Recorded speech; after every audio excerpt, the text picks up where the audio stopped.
नमस्कार दोस्तों। जैसा कि आप मेरे पीछे देख ही रहे होंगे, लिखा है कैसे करें तैयारी की नौकरी मिले सरकारी। इसी टॉपिक पर आज हम डिस्कस करने आए हैं आप लोगों के लिए।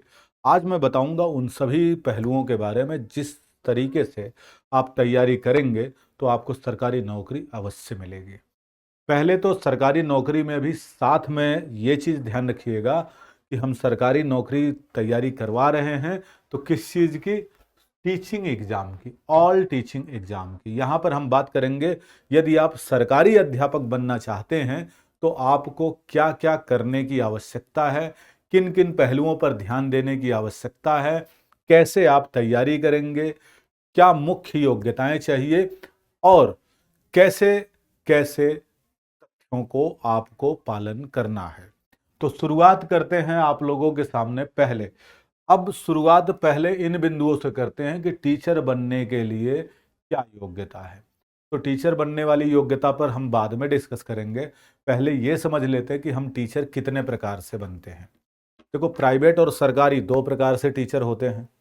कुछ टीचर ऐसे होते हैं जो गवर्नमेंट स्कूलों में लगते हैं, कुछ टीचर ऐसे होते हैं जो प्राइवेट स्कूल में भी लगते हैं। लेकिन क्योंकि यहाँ पर हम बात करने वाले हैं सरकारी अध्यापकों की, सरकारी टीचरों की, तो सरकारी टीचर भी दो प्रकार से होते हैं। एक वो टीचर, ये एक वो अध्यापक जो कि राज्य स्तर पर काम करते हैं, और एक वो अध्यापक होते हैं जो केंद्रीय स्तर पर काम करते हैं। तो राज्य स्तर जैसे कोई यूपी में टीचर लगा, कोई बिहार में, कोई झारखंड में, कोई राजस्थान में, और जो केंद्रीय वाले में होगा वो डीएसएसबी मतलब केबीएस, एनबीएस, ईएमआरएस, आर्मी, इस तरह के स्कूलों में लगते हैं, या रेलवे में भी लग जाते हैं। आगे शुरुआत करते हैं तो देखियो यहाँ पर आप लोगों के सामने तीन है, और ये जो केंद्रीय स्तर पर और राज्य स्तर पर टीचर हैं, इनमें भी तीन तरह की परीक्षाएं होती हैं। ये जो तीन प्रकार की परीक्षाएं होती हैं, एक होती है प्राइमरी लेवल पर जिसको हम कहते हैं पीआरटी। क्या कहते हैं? पीआरटी लेवल पर। दूसरे नंबर पे आता है ट्रेंड ग्रेजुएट टीचर जिसको हम टीजीटी कहते हैं। ये जो टीचर बनते हैं वो छठी से लेकर के 8वीं तक कुछ जगहों पर, और कुछ जगहों पर छठी से लेकर के 10वीं तक। मुख्य रूप से हम इनको छठी से लेकर के 10वीं तक के शिक्षकों में शामिल करते हैं। और पहले वाला पहली से लेकर के 5वीं तक टीचर बनता है। तीसरे नंबर पे आता है पोस्ट ग्रेजुएट टीचर, मतलब मास्टर डिग्री करने के बाद जो लगते हैं वो 11th और 12th को पढ़ाने वाले शिक्षक बनते हैं। अब ये तीन तरह की और इनके संदर्भ में अब योग्यताओं पर जरा हम डिस्कस कर लेते हैं कि प्राइमरी में क्या चाहिए, टीजीटी के लिए क्या चाहिए, पोस्ट ग्रेजुएट टीचर के लिए क्या क्या चाहिए। अब इनके बारे में पहले डिस्कस कर लेते हैं, फिर आवश्यक जो चीज़ें हैं उन पर भी हम बात करेंगे। तो शुरुआत करते हैं। देखिए, आप लोगों के सामने केंद्रीय और राज्य स्तर पर भी हम अभी लौट करके आएंगे, इसके बारे में डिस्कस करेंगे। पहले तो थोड़ी थोड़ी योग्यता समझ लेते हैं, फिर अभी केंद्र और राज्य स्तर के बारे में भी बात करेंगे, कहाँ क्या कहाँ क्या। देखो, सब्जेक्ट या योग्यता के बारे में बात करते हैं पीआरटी पे, ठीक है ना। पीआरटी है टीजीटी, पीजीटी, तीन सेगमेंट में बांटा है। योग्यता होनी चाहिए पीआरटी में 12वीं प्लस बीटीसी, एनटीटी या डीएलएड, इन तीनों में से, जिसको डाइट वगैरह के नाम से, डाइट डीएलएड अलग अलग नाम से जानते हैं अलग अलग स्टेट में। लेकिन डिग्री बेसिक टीचर ट्रेनिंग की तरह ही होती है, या बेसिक टीचर ट्रेनिंग सर्टिफिकेट की तरह ही होती है, बीटीसी की तरह ही होती है, लेकिन नाम अलग अलग हो सकते हैं। टीजीटी में ग्रेजुएट होना चाहिए प्लस बीएड होना चाहिए। पोस्ट ग्रेजुएट में आपका मतलब किसी भी सब्जेक्ट से मास्टर्स कर रखा है, एमएससी कर रखा है, एमकॉम कर रखा हो, और साथ में बीएड की आवश्यकता है। देखो, बीएड यहां भी चाहिए, बीएड यहां भी चाहिए, लेकिन अंतर क्या है? पहली से 5वीं तक के टीचर बनते हैं, ये छठी से 10वीं तक के टीचर बनते हैं। और पीजीटी वाले कैसे बनते हैं भाई? 10वीं से 12वीं तक, 11वीं से 12वीं तक के टीचर बनते हैं। पीआरटी में सीटेट और एसटेट, स्टेट का टीचर एलिजिबिलिटी टेस्ट या केंद्र सरकार का टीचर एलिजिबिलिटी टेस्ट, दोनों में से पास होना चाहिए। डिपेंड करता है कि कौन से स्टेट में आप फॉर्म भर रहे हैं। हो सकता है कई सारे स्टेट ऐसे होते हैं जो कहते हैं कि भैया हम राज्य सरकार का जो टेट होता है उसी को मान्य करेंगे, केंद्र सरकार वाले टेट को मान्य नहीं करेंगे। उसी तरीके से सीटेट और एसटेट दो अलग अलग में से कुछ भी मान सकते हैं, जबकि पीजीटी के लिए कहीं भी टेट की अभी आवश्यकता नहीं है। हाँ, एक दो स्टेट को छोड़ करके, जैसे अभी देखेंगे आप हरियाणा है तो वहाँ पर वो मांग करता है, बाकी जगह मांग नहीं करते। सैलरी अच्छी खासी है। सैलरी अभी देख करके अगर हम चलें, इस आधार पर अगर हम सैलरी को देखते हैं तो 4200 का पे ग्रेड है, 4600 का पे ग्रेड है और 4800 का पे ग्रेड है। तो यहाँ पर ऐसे मान के चल सकते हैं कि 60,000 सैलरी है, 70,000 सैलरी है, 80,000 सैलरी है। मोटा मोटा अगर हम किसी अच्छे स्टेट में हैं तो प्राइमरी लेवल पर लगभग 45 से लेकर के 50,000 तक जाता है, यहाँ पर 65,000 तक जाता है, यहाँ पर 75,000 तक जाता है। यहाँ मैंने थोड़ा सा 5-5 हज़ार बढ़ा करके लिख दिया आप लोगों के लिए, लेकिन जो मैंने 5-5 हज़ार लिखा है ना बढ़ा करके, मान के चलिए कि यहाँ पर 75,000 आने वाले समय में जो आपका एर्थ पे कमीशन आ रहा है, उस कमीशन में यहाँ पर लगभग 1 लाख, 1.5 लाख और 2 लाख इस सेगमेंट में सैलरी पहुँच जाएगी। तो 2 लाख तक की सैलरी अगर पहुँच गई तो सरकारी नौकरी में बल्ले बल्ले हो जाएगी। तैयारी कर लीजिए, जहां भी मिल रहा जी जान से लग जाओ। ठीक है, अब बात कर लेते, इतनी तो बात हो गई। अब बात करेंगे जरा हम केंद्र स्तर पर और राज्य स्तर पर। तो केंद्र स्तर पर कौन कौन से ऐसी परीक्षाएं होती हैं जो हम दे सकते हैं, लेकिन केंद्रीय स्तर पर हम परीक्षा देना चाहते हैं, कौन कौन सी जगह भर सकते हैं, पहले तो उसको समझ सकते हैं। देखो, केंद्र में जो वैकेंसी आती है केंद्र सरकार की तरफ से, या यूं कहें सेंट्रल लेवल पर जो टीचर बनते हैं, वो कौन कौन से बनते हैं। तो एक होता है केवीएस, केवीएस होता है केंद्रीय विद्यालय संगठन, इसको कहते हैं। दूसरे नंबर पे आता है एनवीएस, नवोदय विद्यालय। फिर कौन सा आता है, फिर आता है हमारा ईएमआरएस, है ना, ये एकलव्य विद्यालय, आर्मी विद्यालय भी, और एक तरीके से देखा जाए तो रेलवे का भी चल रहा है, रेलवे वाला भी इसी के अंदर शामिल हो जाता है।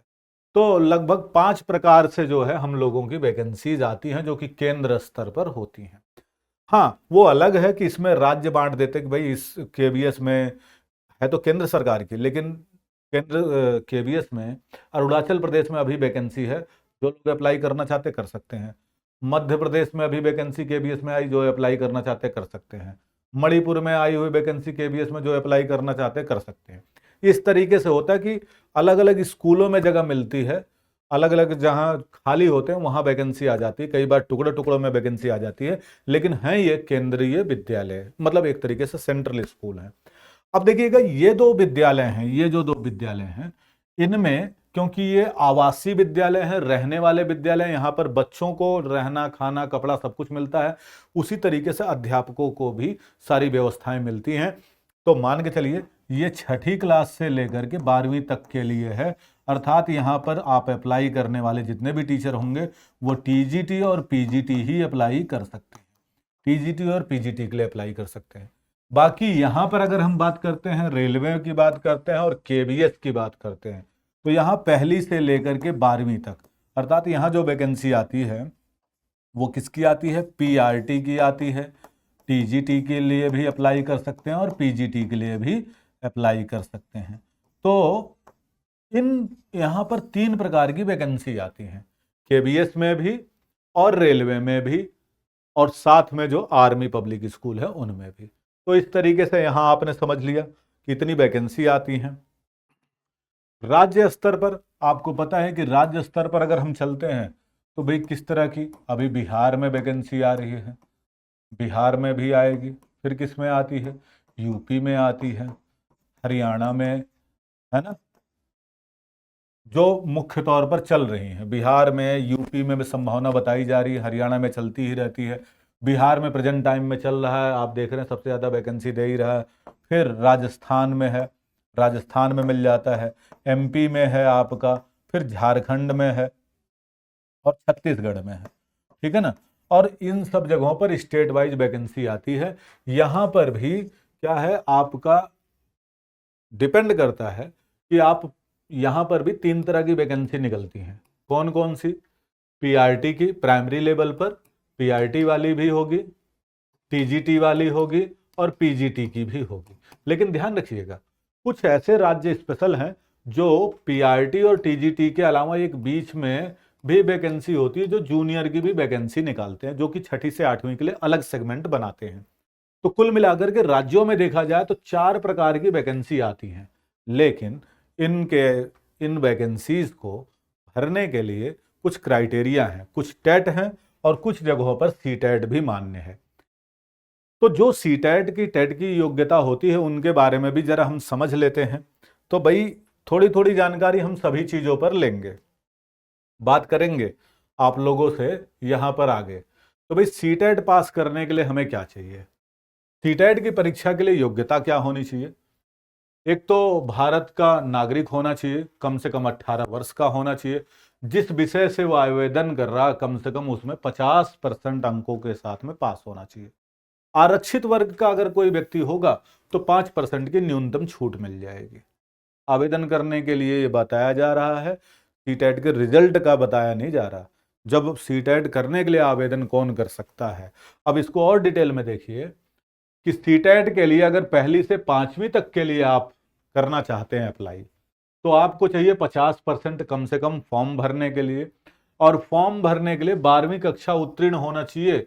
कितने? 50% अंकों के साथ में। साथ साथ में आपने प्रारंभिक शिक्षा या यूं कहें कि 2 वर्षीय जो डिप्लोमा होता है, चाहे डीएलएड है, डाइट है, जेबीटी है, इन सभी को आप उनमें से कुछ आपने कर रखा हो, या तो आप उत्तीर्ण हो चुके हो या अंतिम वर्ष में हो, तो ही आप सीटेट के लिए अप्लाई कर सकते हो। ठीक, यही सेम प्रोसीजर लगभग आपके जो है टेट में भी होता है। जो सीटेट में है योग्यताएं तो लगभग सेम ही रहती हैं। या फिर दूसरा तरीका और है कि आप 12वीं में कम से कम 50% अंकों के साथ में प्राप्त हो, या आप 4 वर्षों का स्नातक जो डीएलएड होता है, मतलब 4 वर्षों को जो बीएलएड होता है, बीएलएड 4 वर्ष का होता है, बीएलएड में या तो आप उत्तीर्ण हैं या फिर अंतिम वर्ष में है, तो भी आप भर सकते हैं। और 6ठी से 8वीं के लिए अगर बात करते हैं तो कम से कम आप स्नातक मतलब ग्रेजुएशन होना चाहिए किसी भी विषय से, चाहे कॉमर्स से हैं, चाहे आप आर्ट्स से हैं या साइंस साइड से हैं। 50% के साथ में कम से कम अंक हैं, और अधिक अंक भी हो सकते हैं, लेकिन साथ में आपका बीएड होना चाहिए। बीएड की डिग्री होगी तभी जाकर के सीटेट अप्लाई कर सकते हैं। कुल मिलाकर के टीचर बनने के लिए आपको केंद्र में और राज्यों में अगर टीजीटी से ऊपर बनना चाहते हैं, टीजीटी तो बीएड अनिवार्य है, टीजीटी और टीजीटी से ऊपर जाना चाहते हैं तो बीएड अनिवार्य है। 1-2 राज्यों को छोड़ करके, जैसे बीच में अभी यूपी में बीएड अनिवार्य नहीं था पीजीटी वगैरह के लिए, बाकी जगह बीएड अनिवार्य है। सीटेट पास करने के लिए तो बीएड चाहिए ही चाहिए, और जहां अगर सीटेट लगा है या टेट लगा है तो मान के चलिए कि उसने बिना कहे ही बीएड मान लिया है कि ये बीएड होगा। और प्राइमरी स्तर पर फिर डीएलएड डाइट किया होगा तभी वो सीटेट कर सकता है। अगर सीटेट या टेट की डिग्री मांगता है तो इसका मतलब उसने डाइट वगैरह ऑलरेडी मांग रखी है। तो ये तो कुछ हो गई योग्यताएं। इनकी तैयारी कैसे करेंगे? तो तैयारी करने के लिए कुछ मैं टिप्स यहां पर दे देता हूं। वैसे तो टिप्स आप बहुत सारे लेते हैं। सरकारी शिक्षक बनने के लिए सबसे बेस्ट तरीका यह होता है कि जिसकी भी तैयारी कर रहे हैं, चाहे आप पीआरटी की तैयारी कर रहे हैं, चाहे आप टीजीटी की तैयारी कर रहे हैं, चाहे आप पीजीटी की तैयारी कर रहे हैं, पहले तो डिसाइड कर लो कि आप किसकी तैयारी कर रहे हो, पीआरटी की, टीजीटी की, पीजीटी की। अब इसको डिसाइड करने के बाद फिर इसमें भी चुनो कि आप टीजीटी मैथ की तैयारी कर रहे हो, टीजीटी इंग्लिश की तैयारी कर रहे हो, हिंदी की तैयारी कर रहे हो, फिर पीजीटी में भी उसी तरीके से आप किसकी तैयारी कर रहे हो, पहले तो ये डिसाइड करो। जब ये डिसाइड हो जाएगा फिर आप देखेंगे सिलेबस, इसका सिलेबस क्या है आप ढूंढेंगे। आजकल तो इंटरनेट का जमाना है, नहीं तो अपने केजीएस के चैनल से जुड़े हैं तो आप लोगों को तरह तरह से मिल ही जाता है, वहां देख लेंगे आप लोग। फिर आगे और चलते हैं, जब जब आगे और चलेंगे तो आपको और भी चीजें देखने के लिए मिलेगी। क्या मिलेगा भाई? आप देखेंगे तो टीचिंग के मतलब सही समय पर स्टडी मटेरियल चुने। अब आपको ये पता है कि बहुत सारी ऐसी किताबें, बहुत सारी ऐसी चीजें होती हैं जिनका नाम बहुत होता है, लेकिन उसमें से एग्जाम में बहुत कम आता है। तो आपको इसका भी ध्यान रखना पड़ेगा कि भाई जो कुछ भी हम पढ़ रहे हैं क्या हमारे एग्जाम के लिए यूजफुल है या नहीं। उसको कैसे देखेंगे? तो पहले तो देख लीजिएगा क्या एनसीईआरटी में उससे मिलता जुलता कुछ है। एनसीईआरटी तो पढ़ना ही पढ़ना है। एनसीईआरटी के स्टैंडर्ड को मानक है कि नहीं जो हम स्टडी मटेरियल पढ़ रहे हैं। इसके अलावा प्रीवियस ईयर का क्वेश्चन पेपर से भी मिलाओ। जिस स्टडी मटेरियल को हम पढ़ रहे हैं उसको अपने प्रीवियस ईयर क्वेश्चन पेपरों से भी मिलाओ देखो उसमें से कुछ आ भी रहा है कि हम सिर्फ पढ़े ही जा रहे हैं, अगर नहीं आ रहा है तो उसको छोड़ दो, समय व्यर्थ होगा आपका। फिर आता है टीचिंग। अगर आप टीचर बनना चाहते हैं, जो कुछ भी आपने बीएड में, जेबीटी डाइट में या फिर डीएलएड में, बीएलएड में जो आपने पढ़ा, उस मटेरियल को भी अध्ययन जरूर करें, उससे भी आपके 40% हेल्प मिल जाती है। फिर आते हैं मॉक टेस्ट। मॉक टेस्ट चाहे आप ऑफलाइन ऑनलाइन अलग अलग तरीके से लगा सकते हैं, प्रीवियस ईयर क्वेश्चन पेपर भी सॉल्व कर सकते हैं।